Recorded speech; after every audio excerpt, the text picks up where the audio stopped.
مستعد تدفع تمن الجنة؟ طب عندك أعمال تمهد لك طريقك للجنة؟ الجنة مش ببلاش، ألا إن سلعة الله غالية.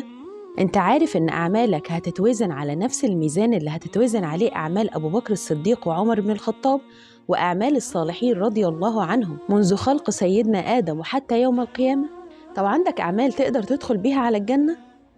في يوم كان الرسول صلى الله عليه وسلم بيجلس مع الصحابة، فسألهم وقال لهم: من أصبح منكم اليوم صائما؟ فرد عليه سيدنا أبو بكر الصديق رضي الله عنه وقال: أنا.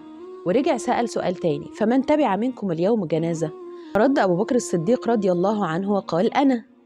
قال: فمن أطعم منكم اليوم مسكينا؟ فرد برضه وقال: أنا. قال: فمن عاد منكم اليوم مريضا؟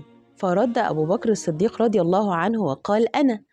فقال صلى الله عليه وسلم: ما اجتمعنا في امرئ إلا ودخل الجنة.